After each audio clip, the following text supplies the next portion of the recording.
Hey, what's up guys? I'm going to be making some tomato sauce, some Italian gravy, and I figured I'd turn the camera on and show you how I do it. There's many different ways to do it. This isn't necessarily the best way, it's just what I think tastes the best. And this recipe came from my friend, and eating over her house all the time, she makes some pretty darn good sauce.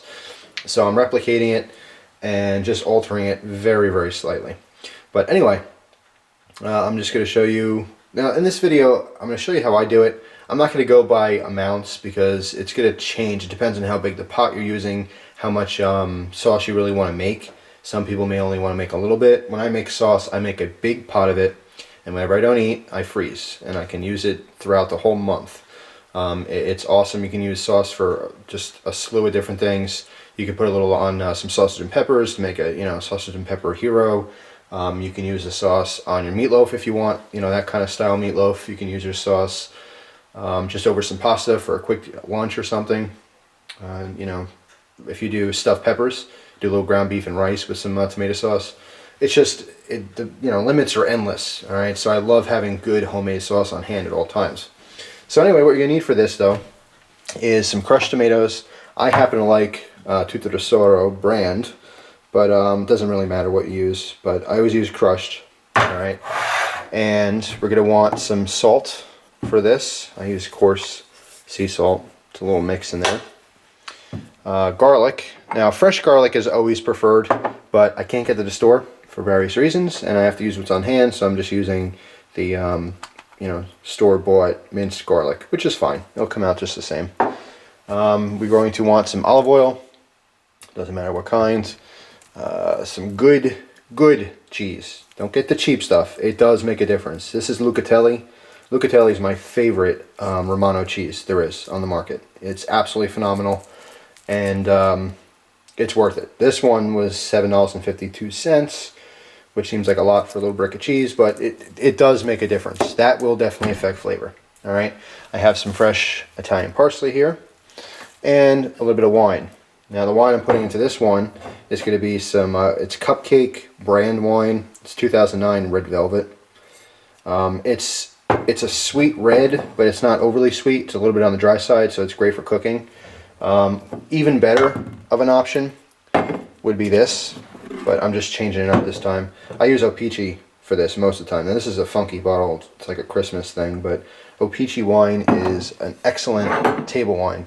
And generally speaking, if you're going to cook with a wine, it's nice to have a little glass of the same wine you cook with, okay, depending on what you're doing. But you want it to be quality. It doesn't have to be expensive. You can get really, really good wine out there for, $8 for a bottle.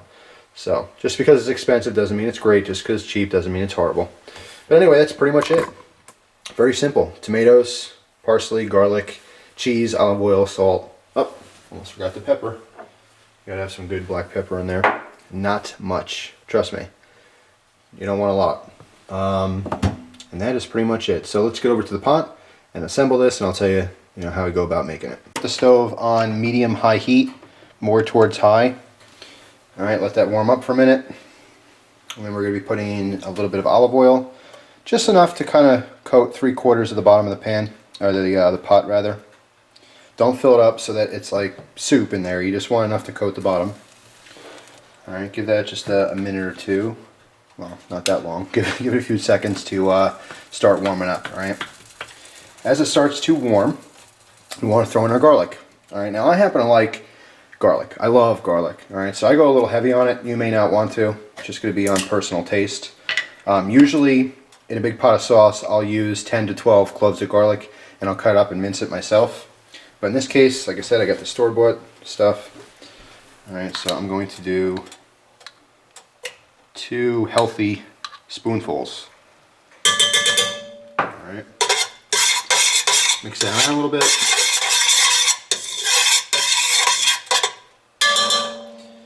Sorry for the clanging. Alright, now something to note here. Alright. The worst thing you can do in any dish with garlic is burn it. Okay, burnt garlic has a very, very bitter, disgusting flavor. It will ruin anything you do. So right now is a very crucial point of your sauce making. Watch the garlic. Move it around. If it's too hot, turn the heat down. Just do not burn your garlic. What we're trying to do is infuse all this garlic flavor into that oil. All right. In fact, I'm going to do just that. I'm going to turn down to just straight medium. Now that I see the heat's going a little bit. What am I doing? Don't need a spoon. I got to grab my sauce spoon. There we go. That's better. All right. So move the garlic around a little bit. Alright, again, we're just trying to infuse all that flavor and deliciousness into the oil. Okay, just keep an eye on it, let it cook for a little bit. Do not let it burn. I'm telling you, you'll ruin the whole thing, it'll be disgusting, you won't want to eat it. Alright, so give that a couple minutes. Again, I'm just saying that because it came out naturally. I don't mean literally a few minutes because that's going to be too long. Roughly a minute.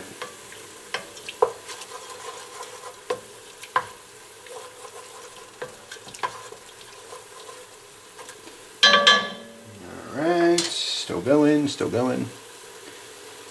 Alright, we're looking good. Now, next step, add your tomatoes. Alright, now let me add a couple cans. Let me show you my little secret. Again, I got the crushed tomatoes. It looks almost like spaghetti sauce or tomato sauce ready to go, but it's not. It has a very raw flavor. There's nothing added to it. That's why we're cooking it and adding all these other ingredients. Alright, so for my recipe here, for this pot, let's see how many cans I'm going to use. It's 1, 2,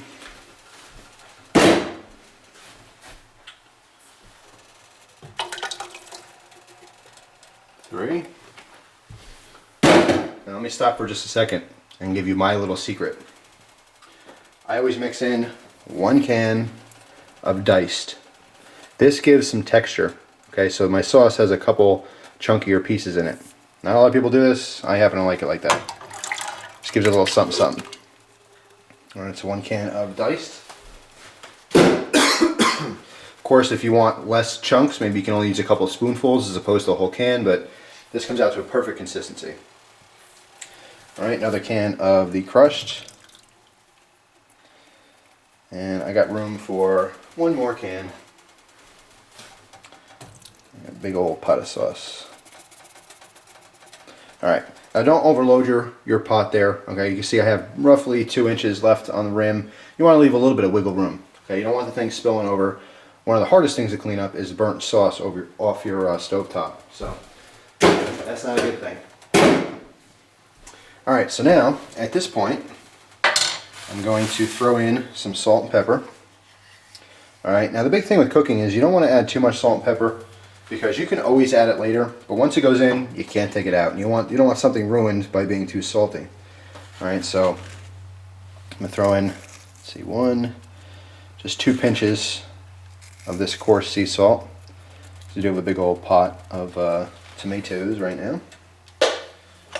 Alright, now I would do freshly cracked pepper. It does make a difference, but again, going with what I got. I happen to just have regular black. In other words, it's not fresh cracked, but just a little bit on top. Alright, don't go crazy. Okay, as of right now, that is all. What you want to do is stir this up, mix everything together, get all that garlic off the bottom. Alright, once everything's mixed together, you can turn that heat up to high. Okay. Now we only want this on high until you get kind of a slow simmer. You start seeing a couple bubbles go to the top, a little blip blip blip blip kind of deal. You don't want this boiling. You don't want it popping all over the place, making a mess. The second that you get a slow simmer and that the actual whole pot of tomatoes and stuff here is nice and hot, you turn your heat down almost off. You turn it so low it's almost off. And we want to cook this for like at least 3 or 4 hours, if not longer. All right, but it has to be on a simmer. And the biggest thing here is every now and then you come over and you give it a stir. You want to make sure that the bottom does not burn and it doesn't get too hot. Okay, we want this cooking. We don't want it burning. Okay, now I want to add some of the other ingredients. The first thing I want to add is a little bit of that wine. Okay, now I'm going to use about a cup. I eyeball stuff, and every single time I make sauce, it comes out slightly different. It's always good. It's just sometimes it's slightly different. Not a big deal. But anyway, like I said, roughly a cup worth of wine here. All right, without smacking my microwave. Alright, now what do you say to someone when they're complaining to you? You say, hey man, you want a little cheese with that wine? Well, yes I do. In fact, let's get some of that Lucatelli. Alright, now I want to go pretty generous with this. Alright, so there we go. Just gonna freshly grate this right in. So don't be shy with the cheese. Everyone likes cheese. Well, I said that about chocolate. Yeah, there's people who don't like it, but I love it. So I'm putting it in. So just grate and grate and grate because it is so great. Can you guys even see what I'm doing? I can't tell if my arm's in the way. If it is, I'm sorry. I'll try to reach around here. I'll give you a reach around. What do you think of that?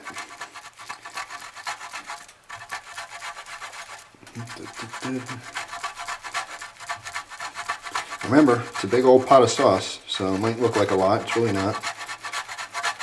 Of course, you want to save a little for the top of your meals.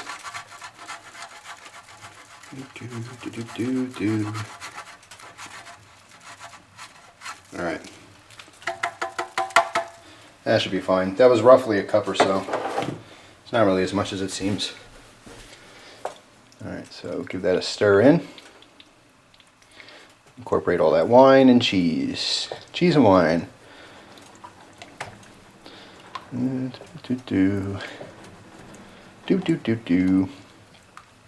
Okay. Now the only ingredient we have left is the parsley. Now what I like to do is I'll let the sauce cook for the majority of time, and then I'll put the parsley in. I'll put about half of it in about an hour before it's done, and then when it's all done I'll put the rest in. Alright, but in the meantime, while this is cooking, I'm going to make some fresh meatballs, which I may or may not do a video on. I'm not sure yet. I'm going to do something a little bit different this time and see if it comes out good. And then some sausage. Alright, now it's important that these things get browned up and put in the sauce right away. Alright, because most of my life I had meatballs, you know, that were cooked in a pan. You know, just take your ground beef or whatever meat you want to use for it, and you know, roll it into little balls, a little breadcrumb, maybe a little garlic, whatever you want. And then it was, you know, like cooked in a frying pan until they were done. And then I had my spaghetti, then I put the sauce on, and then some meatballs, and that was it. But about 2 years ago, actually it was longer than that, it was about 3 or 4 years ago, I had my friend's sauce, and you know, she's not even Italian, but she cooks better than most Italians that I know.